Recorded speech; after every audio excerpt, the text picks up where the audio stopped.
Hi friends, आज हम लोग पढ़ेंगे आरआरबी अजमेर 1992 में किस प्रकार से प्रश्न को पूछा गया था। ये रेलवे सामान्य विज्ञान का बुक है। क्वेश्चन को यहाँ पे देखिए, मानव जाति के लिए ओजोन परत क्यों महत्वपूर्ण है? तो पराबैंगनी किरणों को रोकने के लिए एक रक्षा आवरण बनाती है। ये इसका उत्तर हो गया। यहाँ पे देखिए अगला सवाल, आंत ज्वर के लिए सामान्यतः उपयोग की जाने वाली औषधि कौन सी है? तो क्लोरोमाइसिटिन है। ये दवा का नाम है। ये इसको दोस्तों हम लोग टाइफाइड के नाम से जानते हैं और हिंदी में आंत ज्वर कहते हैं। अगला सवाल देखिए यहाँ पे, गैस की लौ की सबसे गर्म हिस्से को क्या कहते हैं? तो सबसे गर्म हिस्से को हम लोग दोस्तों कहते हैं, इधर उत्तर दिया हुआ है, ज्योतिहीन क्षेत्र। अगला सवाल देखिए, सोने का शुद्ध रूप कितने कैरेट का होता है? तो 24 कैरेट का होता है। ये प्रश्न बहुत ही इंपॉर्टेंट है। सिनेवार या हिंगुल किसका अयस्क है? तो पारा का। दोस्तों इसका उत्तर हो जाएगा पारा, Hg। शरीर के ताप का नियंत्रण किसके द्वारा होता है? तो हाइपोथैलेमस के द्वारा होता है। लाल अस्थि मज्जा में किसका निर्माण होता है? तो लाल रक्त कणिकाओं का। देखिए अगला प्रश्न क्या है, कशेरुक दंड में कितनी हड्डियां होती है?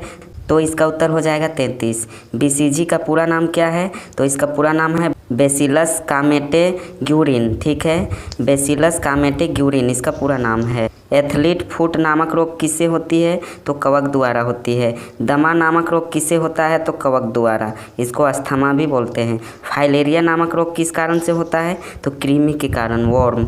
जब एक वस्तु की गतिज ऊर्जा दोगुनी की जाती है तो उसकी गतिज ऊर्जा चौगुनी बढ़ जाती है। ये इसका उत्तर हो गया। अब यहाँ पे देखिए आरआरबी कोलकाता 1992 में किस प्रकार से प्रश्न को पूछा गया था। सूत्र कणिका को अन्य नाम से भी जाना जाता है, तो इसका आंसर हो जाएगा माइटोकॉन्ड्रिया। ठीक है, वटवृक्ष पादपों के किस वर्ग में आता है? तो आवर्ती बीजी में आता है। फ्लेम ऑफ द फॉरेस्ट का अर्थ क्या है? ऐसे पेड़ों से भरा वन जो पतझड़ में फूलते हैं और लाल फूल बिखेरते हैं, इसका अर्थ हो जाएगा।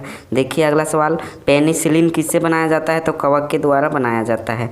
लाइकेन को दो जीवधारियों का सहजीवी सहचर समझा जाता है। वो दो जीव कौन कौन से हैं? तो शैवाल एवं कवक है। ठीक है, अब यहाँ पे देखिए अगला सवाल क्या है, आमतौर पर संश्लेषित वृद्धि माध्यम और बेकरी में काम में लाया जाने वाला एगार किसे प्राप्त होता है? तो शैवाल के द्वारा। लौंग किसे प्राप्त होता है? तो पुष्पकली के द्वारा लौंग प्राप्त किया जाता है। यहाँ पे देखिए, अनशन या उपवास की लंबी अवधि के दौरान शरीर में अशर्करा वर्गीय पुरावर्ती से पाछा शर्करा या मधुजन बनने की विधि का नाम क्या है? तो इस विधि का नाम है ग्लूकोनोजनन। ठीक है, सभी जीवधारियों में पाए जाने वाला कौन सा यौगिक है जिसमें भरपूर मात्रा में फास्फोरस पाया जाता है? तो ये होता है न्यूक्लिक अम्ल। भारत में केंद्रीय धान अनुसंधान केंद्र कहाँ है? तो कटक में है। कटक उड़ीसा में पड़ता है। ये सभी प्रश्न रेलवे एग्ज़ाम में पूछा गया है और मैं आशा करता हूँ कि आने वाले हर एक रेलवे एग्ज़ाम में भी पूछा जाएगा। तो आज की क्लास को दोस्तों यहीं तक रखते हैं, मिलेंगे नेक्स्ट क्लास में। तब तक के लिए आप सभी को थैंक यू, धन्यवाद।